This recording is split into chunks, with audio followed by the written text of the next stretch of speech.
Let's see. Should be recording soon. All right. All right, we're recording. Okay.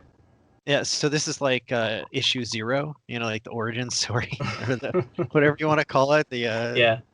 how it came to be story. Yes. But yeah, man, I've been wanting to have this call for like a long time Mm-hmm.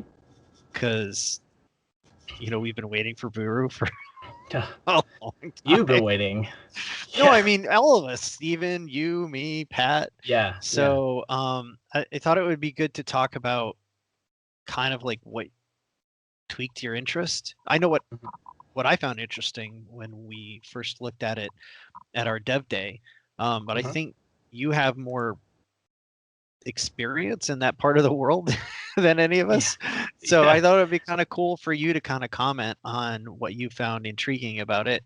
But yeah, I mean, that's kind of what I wanted to start with. I'm sure we've told Steven why we liked it, and I'm sure everyone else will tell him how much they like it. I mean, it's obvious we liked it, right? So yeah, so let's start there. So just for the sake of context, if anybody doesn't know this, Steven brought the initial prototype, like I think it was maybe 3 weeks old when he brought it to us. Right. And it was quite literally pieces of paper with Sharpies or markers drawn in pen. And Buru was this green peanut shaped. Actually, let me see. I think I've got it here. Yeah. See if I can share it. Let's see. So can you see this? Oh yeah. Well, yeah. I mean, it's come a long way, but and a piece of paper for the tokens and stuff like that. Yeah. So you can see sticky notes. Well, no, they were little pieces of paper. Like, so this is wood, and this is obsidian, and these were the translation icons and Tanu and Rao. But like, there's all handwritten. Quite literally the merchant card, and it has the cost, and then it's got, I don't remember what that is, but I mean, it was pretty awesome though. I was really, I think I played it 3 times that day. That's how much I liked it. And so I know when I gave it to you, when I brought it to you guys, it took you, what was it, like 4 or 5 months till Steven was able to get to you? Right, yeah. Why don't you walk us through that test, how that went? Yeah, so I believe it was 2017. So we had kickstarted Mistborn Housewarm. We had just released it, I believe, at that show. And Steven, you introduced us. You kind of brought the game to us and said, you got to take a look at this game. And so I was like, yeah, sure. So we carved out some time to go to the playtest hall because Steven is a project manager for Panda Manufacturing. Right. And so yeah, I went to Steven and he laid it out for us. And so we just sat down, I think, behind his little tiny desk where he'd been stationed all day in the playtest hall and went through the game. And yeah, we really immediately liked it too. Like it was, you could see us like, yeah.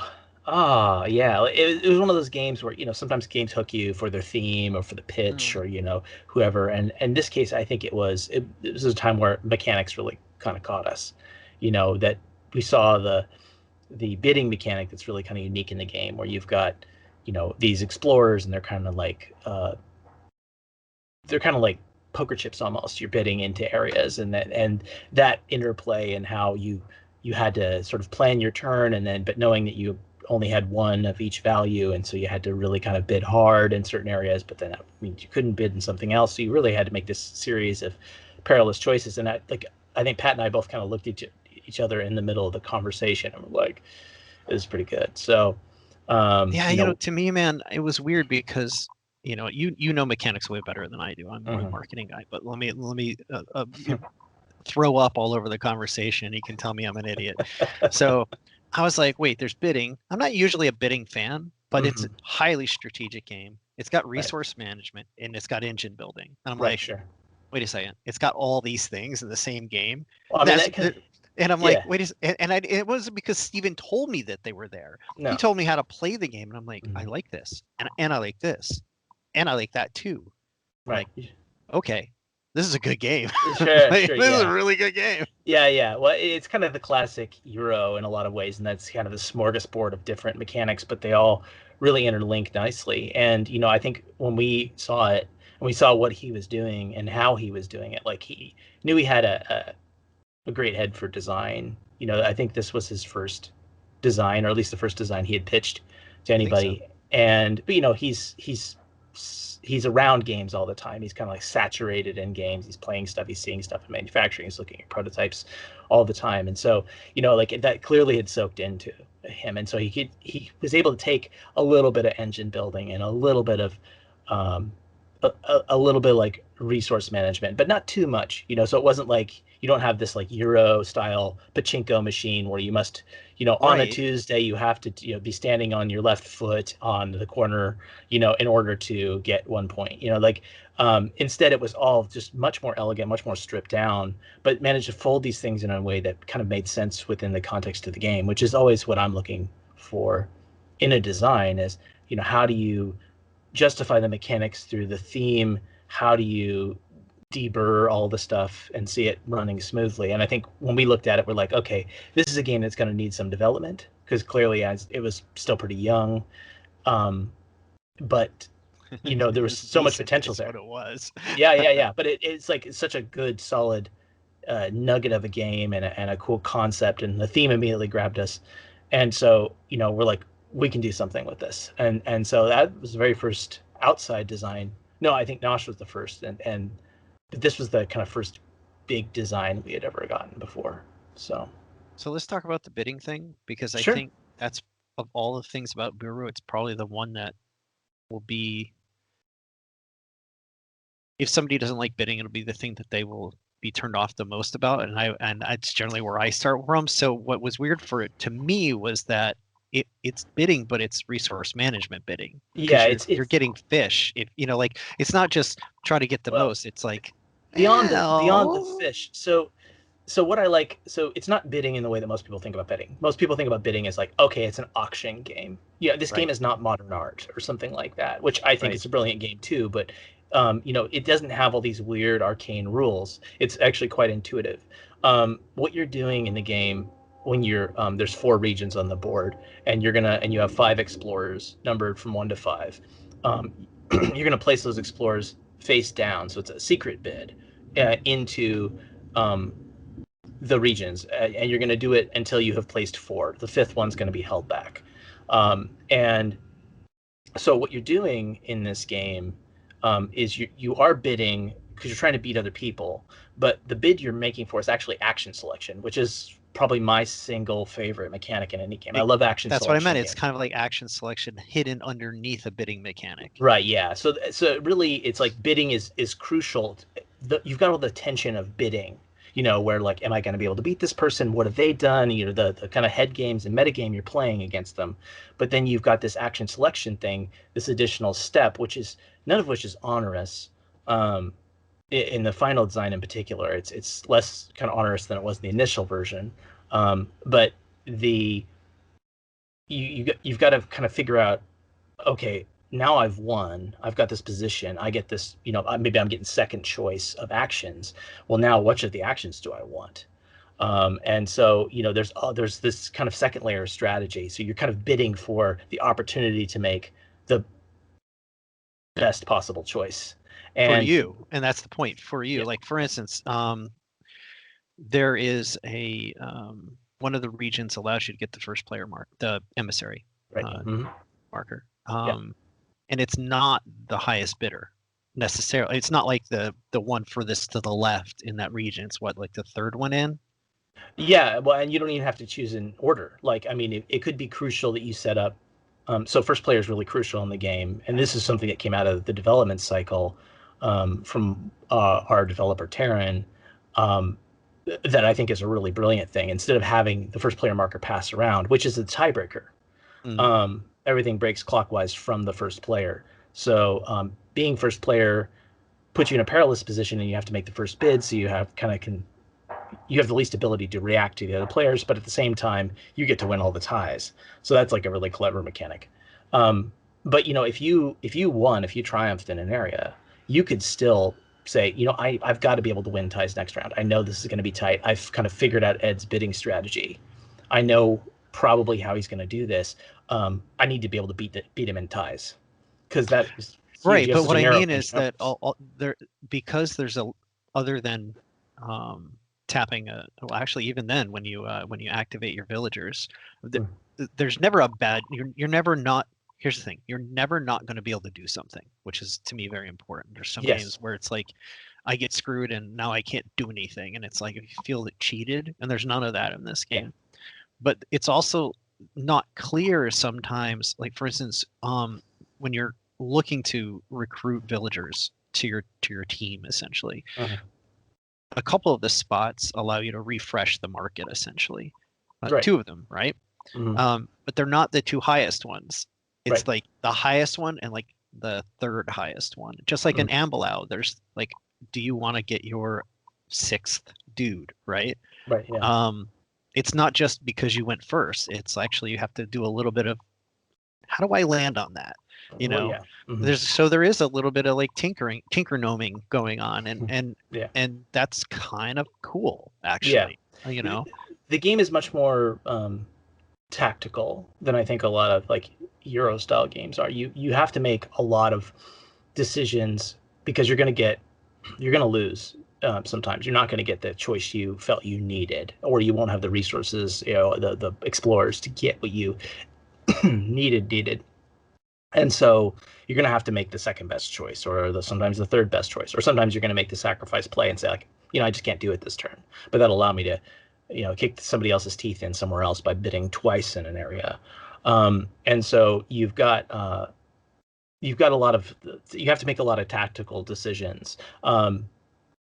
And I think that's really kind of fun. It's not random, but you do have a lot of, the players are kicking up a lot of dust into your strategy. And so you have to constantly be making decisions as you see there, and you're making decisions about the actions as you go around. Like, you have to choose your actions in region 1, the forest, before you go to region 2. So you don't know, if you were trying to set up to pay tribute to Ganung, which is the totem you win at the forest, and there's an islander that helps you with that.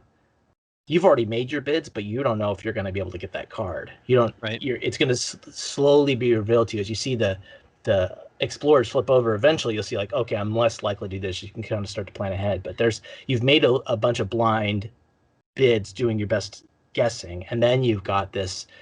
Okay, well, now I actually lost here. I incorrectly guessed.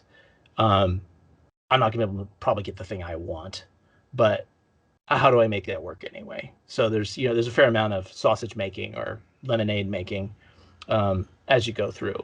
Well, what I mean is, like, you may not win the bid in the sense that you may not get the highest bid or the one that you wanted, but there's never a bad choice. There's always villagers that you can recruit if you've got fish. There's always if you have resources, there's always spirits that you can pay tribute to, and everybody gets a chance to. So you're never locked out of the game, which I think is great. Mechanics are interesting. I think we should probably come back and talk about them more in depth later. But I'm actually really curious about your time overseas and how that influenced thematically why you liked this game. Oh, yeah. Well, I mean, my time overseas is like, I wasn't deployed in the military, but I did. Right. Well, okay. Why don't we? Where were you? It makes it sound like I was out of country. I have lived out of country for a little bit in New Zealand, which makes me, and I absolutely love it there. I've been there. Went there on my honeymoon, went back in 2011 and lived there for a number of months, and really really enjoyed it. And it's kind of like a home away from home.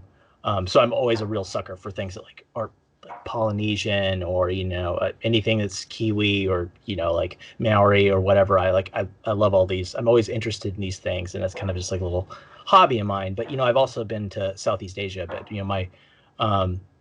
My brother-in-law used to live in Singapore, and so we went over there in 2005. Went to Singapore and Hong Kong, and we absolutely fell in love with like Southeast Asia and just that general like Southern Asia part of the world. And since that time, we've been to Malaysia, and we've been to Cambodia, and been back to Singapore 2 or 3 more times, Hong Kong, Taiwan, not Southeast Asia technically, but still quite warm, beautiful areas. And so, I have a real soft spot for general like Southern Asian, culture and cuisine and all that other stuff after all that time of traveling around there and stuff. So, It's a good dish. Yeah, yeah. No, I'm serious. What's a good dish? That's what I love about traveling, is Yeah. going somewhere and like getting local dishes. Oh my God. And Singapore is like, it's the eating capital of the world as far as I'm concerned. I mean, just, go to any hawker center and it's all everybody, pitching their particular take on one or two dishes, What is a hawker center for those? A hawker center. A hawker center is sometimes they're, or a food court to a lesser degree in Southeast Asia. Usually it's like imagine a super food truck pod. It's an organized, covered with, like shared tables and stuff like that. But it's basically a open air cafeteria kinda, but it's not I can't even, I don't want to associate it with the word cafeteria, but everybody is doing, it's like imagine a series of small food stalls that are all, and everybody there specialized. Everybody does specialize. So there's a guy who sells beer, and there's people who only sell juice, and there's people who only sell daikon cakes, and there's people who only sell roti, so, and usually these are people who have been, a lot of times, have been making it for generations. Sometimes they learn from their parents or whatever. These are handed down through families. These are folks who just have they have a really great recipe that they can build an entire business around. So, I always encourage people to like watch the No Reservations episode of Singapore, when Anthony Bourdain goes to Singapore. He talks a lot about the food culture there in particular, but Penang and what's your favorite? Bangkok. What? Like if you had to choose one thing to take away from your trip, or so you can choose one per country. Let's say you can take one from Malaysia, you can take one from Cambodia, but if you had to choose one from each of these countries, what one thing would you choose? Well, the first place I go when I think about food and traveling is Singapore, because it is like the national sport. But the thing is that Singapore, and the thing is Singaporean dishes, cuisine, it was the crossroads of the world. It's an entrepot for, so there's the European stuff that was coming through here, was the key to the British shipping empire in a lot of ways. There was, and so it's got this incredible mishmash of things. So there's the dishes that are Singaporean are almost all borrowed. Like there's Nyonya cuisine, which is kind of the okay. Well, let's stay away from Singapore then, since you don't want to answer the question about Singapore. So let's say Malaysia or Cambodia. Malaysia. Honestly, just lamb satay. Really? Like, yeah. Okay. Like, have you had satay before? Oh, I love satay. But there's something about the way that satay is done overseas. They use sugar cane to sweeten it. It's just like everything is just so perfect. The lamb is always perfectly cooked. It's done on these little tiny charcoal grills, and it's outstanding. So I mean, it's a very simple dish. You can get it almost anywhere, but that's what makes it great. So in case anybody is wondering why we're talking about food, it's because the thing that I look forward most about going to Portland for the Crafty Games summits is because Alex always cooks us at least one meal, and it's always really good. So the dude knows. It's like if I want meat, I talk to Joey, right? Like he can do steaks and burgers all day long. Yeah. Joey's my shipping manager, if anybody cares. But Alex likes food, and it's not just like he likes to eat food, he likes to make food, and he's not bad at it. So that's why I actually care about his opinion. Yeah. Which to bring it back to what the topic is, he's also a pretty damn good game designer. So when he looked at Buru and he saw what I saw, I was just like, yes. Yeah. Because I didn't know if I was just reacting, like if I just woke up on the right side of the bed that day and I was, and I was reacting too nicely to the game. But the fact is, nope. No, I see that. I really do think people are going to try this. Maybe they tried Tabletop Simulator, or they try some, and they're just going to be like, man, this is a good game. Every media person that we've talked to has been like, wow, this is a great game. Yeah. No, I knew it was a good game when I saw the still picture of you playing with Steven, because you have this particular posture where you're like, you're thinking and you're like arms tuck in and you like become very straight and just, you're like this kind of like concentrating face and you just laser focused on what's Actually, going on. I think I have it here. Let me see. Occasionally hand to the chin, but it's always There it like, is, right there. yeah. Yeah, that's the one. It looks like Exactly. I was it just looks like, like you're hunting something, right? Like, but I was. you're not blinking. I know you're not blinking because I've done that in playtests where you're focused so hard on whatever you're doing. So, oh, that's right. It's the stance that the fingers tinted, right? For like right. Yeah, exactly. That's your formal. That's your Well, that formal. was I'm my. trying to win this game. I'm Face. interested in what you're talking about with stance, which is why I never do it when I'm talking to you. No, just kidding. No, good. There you go. I'll do this for the rest of the call. Just slouch. That's right. No, they have to be straight backed. I mean, so yeah. No, it's an awesome game. I really enjoy playing. I played it. Oh my god, how many times have I played this game? I've played it recently. I've played about 20 times just doing the working on the solo mode. Yeah. But so, and I'm not sick of it. You know, like I can play the game pretty fast, but I'm not tired of it. So I probably played the game upwards of 50 times. You know, through development and, you know, having put it down for a period of time when I couldn't work on it. And it's a game that I really I enjoy because there's so much happening, as much as happening off the table as happening on the table. So, you know, it's not a game where you have to be like House War, where you have to be like really sharp. You know, it's a hard negotiating game. This is a game where it's just a lot of strategy.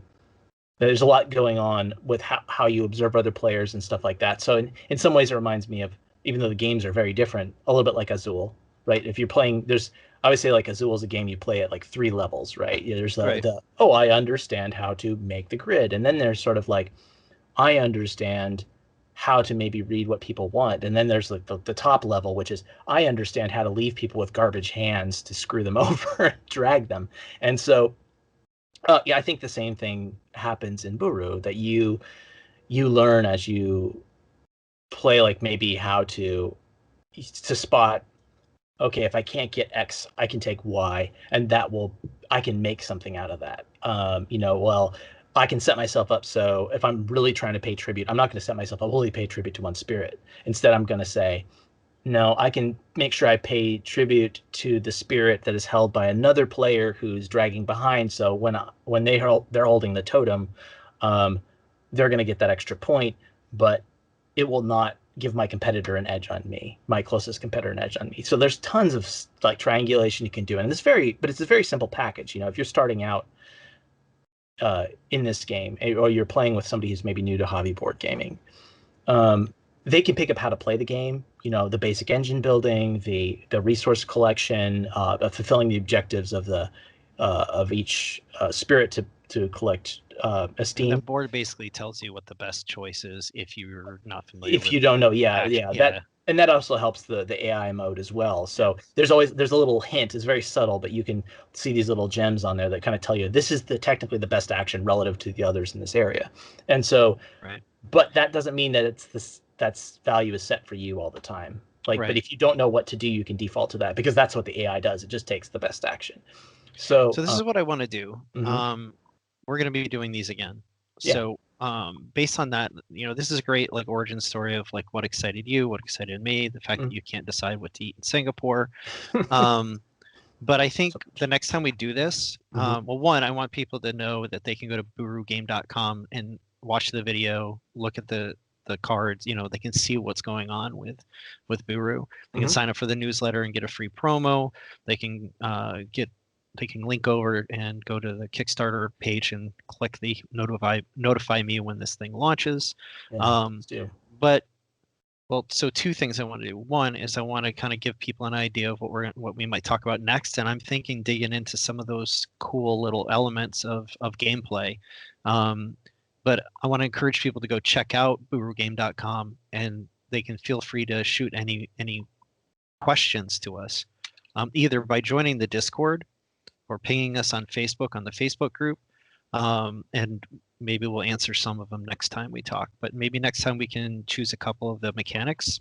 And you know, if anybody raises a hand on Facebook or on Discord and says, "I'd like you to talk about this one," I guess that'll be the one we're talking about. Yeah, but yeah, maybe next time we talk about some of those mechanics. And then I think the other thing I want to talk about in one of the next 2 videos is like what's in the box. so people get an idea. But again, guys, go to burugame.com. You'll see photos of what's in the box. But I think that might be a good place to leave it for this week, and then maybe pick it up next time with either some mechanical talk or some what's in the box talk, or maybe a hybrid of both. Like maybe we show a little bit of what's in the box and talk about the mechanics that apply to it. Maybe we should show them the Kickstarter video. We could do that. Yeah, maybe include that in there, like a trailer discussion. All right. We're going to close out with the Kickstarter video. I will append it on the end of this, and then we'll upload it. It'll be right at the end. Awesome. How's that? Sounds great. See ya. Later on. It is the 14th century. In just a few short decades, the kingdom of Majapahit has grown from a tiny nation to one rivaling the size of modern Indonesia. At the behest of King Hayam Wuruk and his vizier, the esteemed Gajah Mada, you have embarked as emissaries to expand the great mandala of Majapahit. Through exploration, trade, and diplomacy, you forge strong alliances with the diverse peoples and cultures of the islands. You and your fellow nobles have arrived at the island Hutan Kadali, a place we know today as Buru. In Buru, you play a noble, competing to win the islanders' esteem. Only one of you can be named the island's official Majapahit ambassador. Over 5 game rounds, you send explorers to regions of the island, competing with your rivals to win over the people of Buru. Gather valuable resources. Palm, clay, and ebony are vital to accomplishing your goal of paying tribute to the spirits of the island. Recruit islanders to your cause. Call upon them for powerful abilities and benefits. Build an engine for victory. Pay tribute to the spirits of the island with the resources you've collected. Earn the esteem of the people of Buru and develop a lasting bond to stand the test of time. Collect elder cards for new private goals only you can achieve, edging out your rivals as the governor of Buru. Buru is a mid-weight Euro-style board game for 1 to 4 players, ages 10 and up, that plays in around 60 to 90 minutes. All versions of the base game feature wood resource tokens, a wood emissary marker, and jumbo totems for the spirits of Buru. Upgrade to the exclusive Deluxe Edition, a foiled game box, gold-accented explorers, over 70 silk-screened resource tokens, and a custom storage insert by Game Trays offer a truly premium experience. Buru is extensively researched and developed in concert with our cultural consultants at Indonesia-based Catch-Up Games. It is beautifully illustrated by Indonesian artist Engar Adirasa. Visit a long-lost moment in time at the birth of a new age. Discover an island paradise like no other. Experience the lush wonder of Buru.